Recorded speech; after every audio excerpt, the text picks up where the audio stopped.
every word, every thought, everything matters.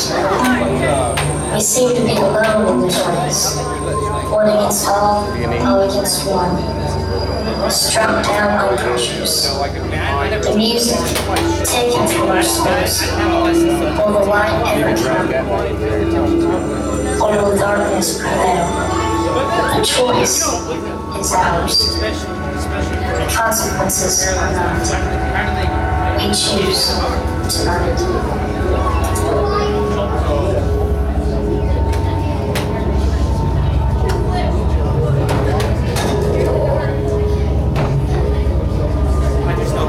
If we can turn all the games off, please, quit playing beer hockey and all that stuff.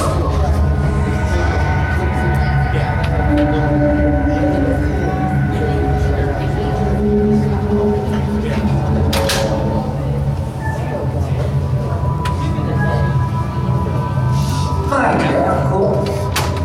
I find myself in this dark time, seeking your assistance and guidance on such matters as my patient. I've been leading him for years into passive humanism, atheism, the sciences, and of course every kind of greed, lust, and pride. But he begins putting facts together that have twisted and contorted what I've placed into his mind. He begins to think that if there are unexplained sciences, then there can be an unexplained demon. How the enemy loves to use these things against us. Reason and logic. It is to be our argument and resource, and yet the enemy knows too much on these matters. I turn to things such as greed, lust, and yet the enemy in his house places pictures of marriage, love, freedom, life. Where should I turn to keep him ours and ultimately lead him to our Father's house? I need your wisdom in these matters, as you have faced many of these circumstances before. Your beloved nephew.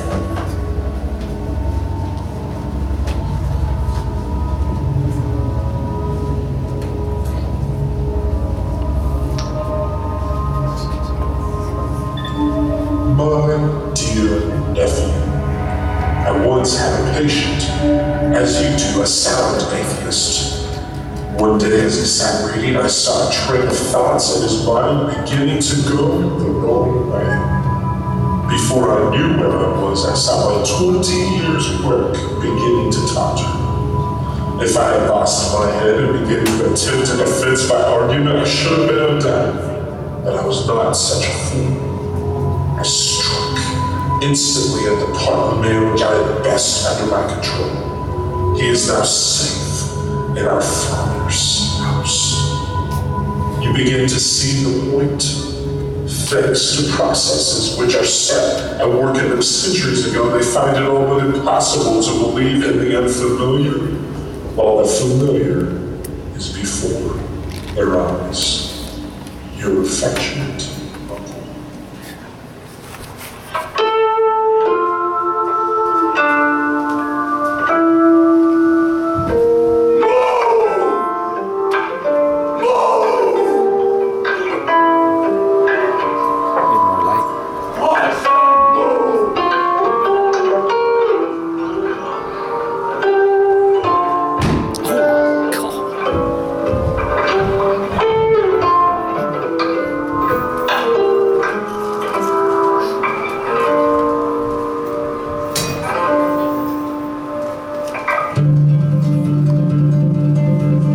My soul cries out, my soul cries out for you.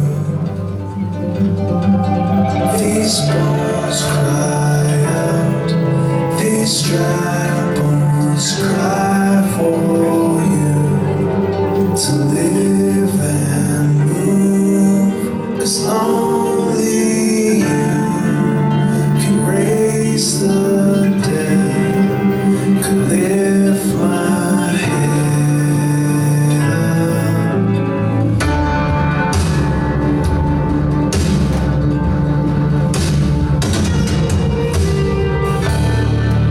My My soul cries out, my soul cries out for you.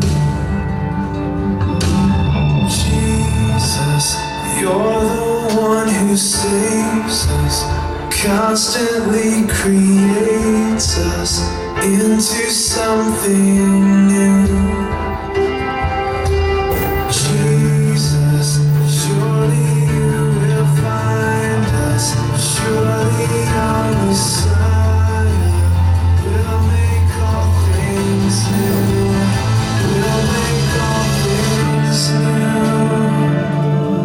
new. My soul cries out. My soul cries out for you. These balls cry out. These dry bones cry for you to live and move. 'Cause only you can raise the dead, can lift my head. Jesus, you're the one who saves us, constantly creates us into something new. Jesus, surely you will find us. Surely our Messiah will make all things new. Will make all things new.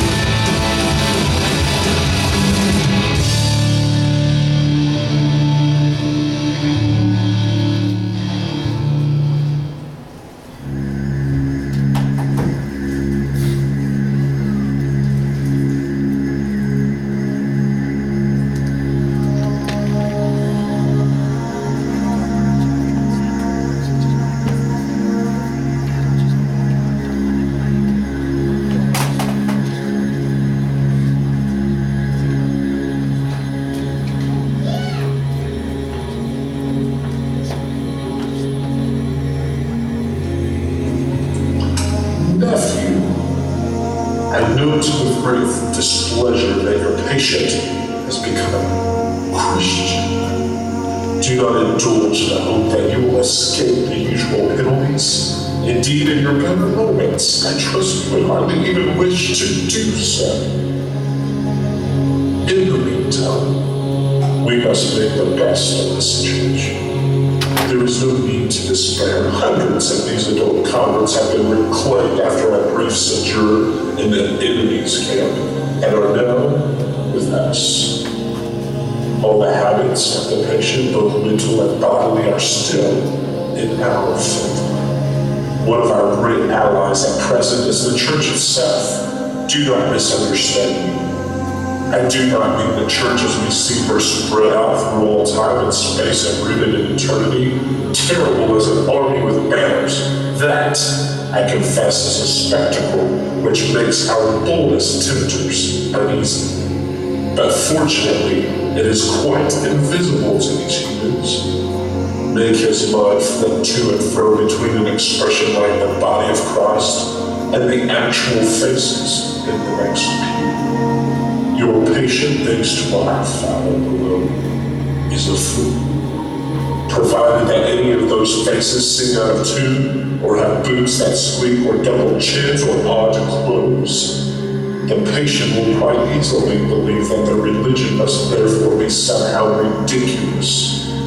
Work hard then on the disappointment or anticlimax which is certainly coming to the patient during his first few weeks as a churchman.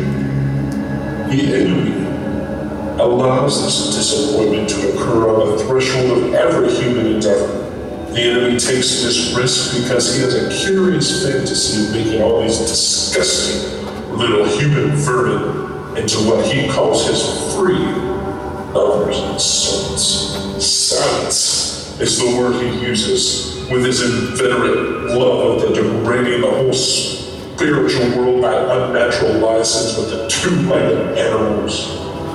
Desiring their freedom, he therefore refuses to carry them by their mere affections and habits to any of the goals which he sets before them. He leaves them to do it on their own, and there lies our opportunity.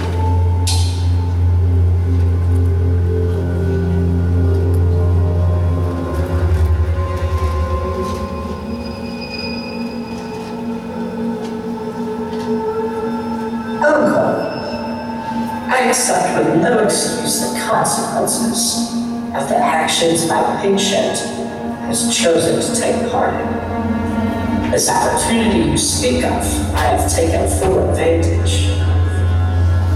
I find that there are annoyances in his family that create destruction between he and the enemy.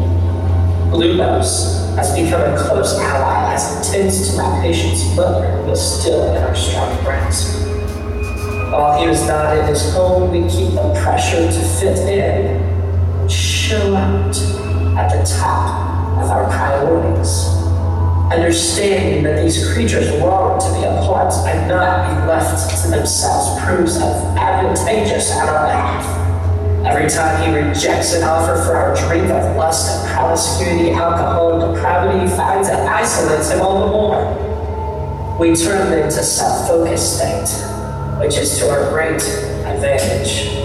Alone, he finds himself in his belief and stance.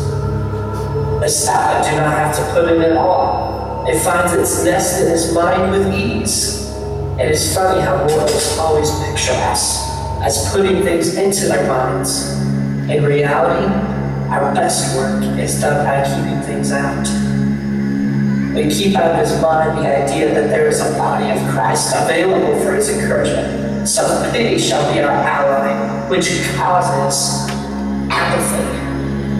The battle may have seemed over at last, my uncle, but we shall yet see this patient of mine in our Father's house yet.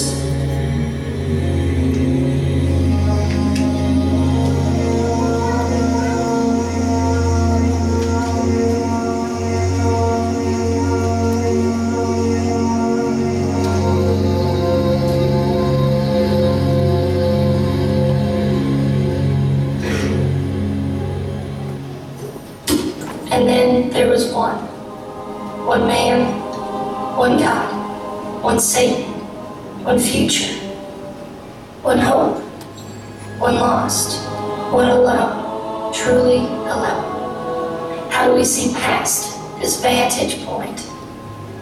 How do we glimpse the possible while staring at the impossible? To understand that one God is greater than one Satan, while the one rushes after us to destroy, the other one waits patiently for our return. To understand that our future is hope, to be for eternity with Him, the Almighty, while the future of Satan is to be alone, destitute. Ironic how He wants us to feel as He will, to see as He will, to be forsaken by our own choices as He must. That is the destiny awaiting us without the Messiah. To know God, but to choose to ignore. To know of His love, but push it away. Our soul cries out. To be loved, to be needed, to be held. Salvation is a moment of prayer.